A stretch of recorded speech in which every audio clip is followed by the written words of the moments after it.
Exercise number 10.1 question 4A।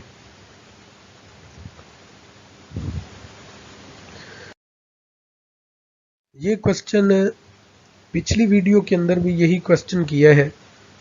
अब इसको दोबारा इसलिए कर रहे हैं कि इशारिये के बाद चूंकि इनमें कुछ पार्ट ऐसे हैं जिनमें इशारिये के बाद 4 वैल्यूज़ हैं। जैसे पहला पार्ट जो है उसमें 1.645 है, वो तो सॉल्व हो गया था कि 1.64 और 1.65 का एवरेज हमने ले ली थी, तो वो 1.645 की वैल्यू बन गई थी। अब ये जो तीसरा पार्ट है इसमें है कि probability for z is greater than 1.282। तो पिछली एग्जांपल के अंदर हमने 2 को इग्नोर कर दिया था, तो z इज ग्रेटर देन 1.28 इसका जवाब निकाल लिया था। लेकिन इस वीडियो के अंदर हम ये देखेंगे कि 1.282 का कैसे जवाब निकालते हैं, यानी अगर 2 को इग्नोर ना करें तो फिर हम कैसे आंसर निकालेंगे। सॉल्यूशन में z इज ग्रेटर देन 1.282, तो ये 1 माइनस 5 1.282 के इक्वल आ जाएगा। अब ये जो 1.282 है ये असल में 1.280 और 1.290 के दरमियान में कोई वैल्यू है, यानी 1.282 जो है वो 1.280 और 1.290 के दरमियान में कोई एक वैल्यू है। अगर इस तरह नहीं समझ आ रही तो आप ये देखें कि ये 282 है, तो जो 282 है वो 280 और 290 के दरमियान में कोई वैल्यू है ना। चलें, अब आप ये देखें कि 1.280 यानी 280 और 1.290 यानी 290, तो 280 और 290 के दरमियान 10 पॉइंट का फ़र्क है। ये आपने जहन में रखना है कि इनके दरमियान 10 पॉइंट का फ़र्क है।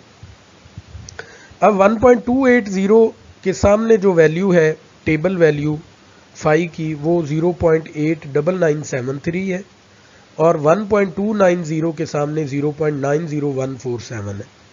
तो अब इधर 201.280 और 1.290 के दरमियान 10 पॉइंट का डिफरेंस है, और राइट साइड पे जो वैल्यूज़ हैं उनमें नीचे वाली वैल्यू में से ऊपर वाली वैल्यू यानी 0.90147 में से 0.89973 को जब माइनस करेंगे तो ये 0.00174 आ जाएगा।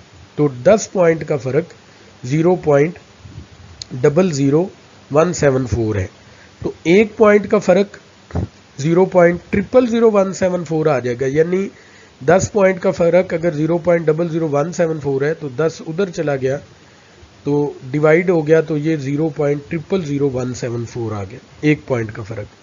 अब देखिए 280 में 2 पॉइंट जमा करेंगे तो ये 282 बनेगा, यानी 1.280 में अगर हम 2 वैल्यू और जमा कर दें, 2 पॉइंट और आगे ले जाएं तो फिर ये 1.282 बन जाएगा।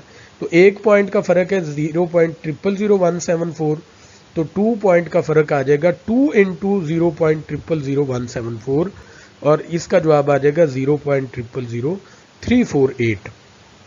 अब 1.282 जो है ये 1.280 की जो वैल्यू है 0.89973, उसमें ये 2 पॉइंट का जो डिफरेंस आ रहा है ये हम ऐड कर देंगे तो ये 1.282 की वैल्यू आ जाएगी, और वो ऐड करने से जो है 1.280 के अंदर 2 पॉइंट का डिफरेंस ऐड करने से 0.90078 बना।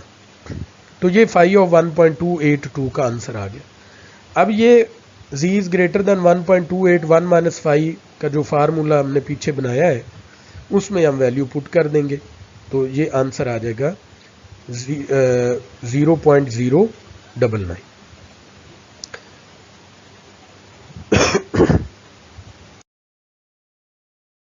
इसी तरह नेक्स्ट 2.576 है, तो ये 1 माइनस 5 ऑफ 2.756, तो 2.576 जो है वो 2.570 और 2.580 के अंदर कोई एक वैल्यू है।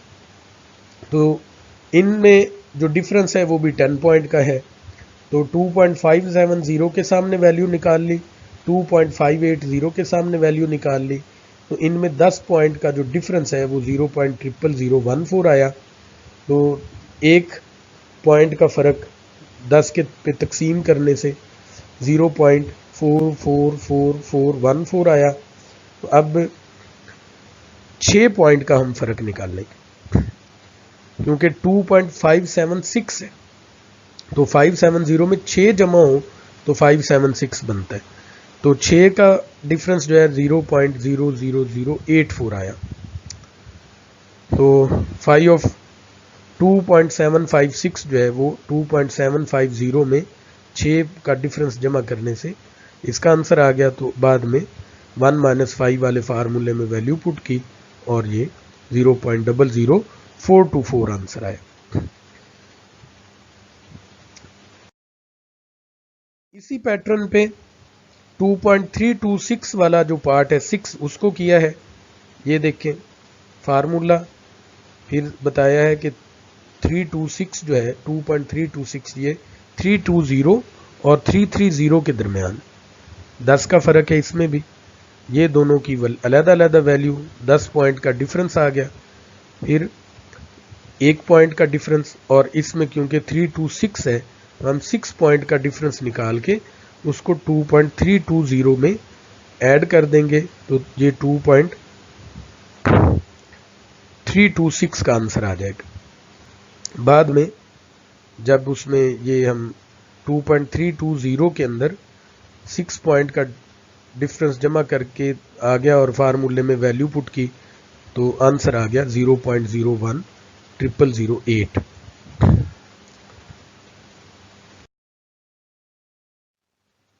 टू 2.808 है 7th पार्ट। तो 2.808 जो है वो 2.800 और 2.810 के दरमियान है, तो 10 का फ़र्क है।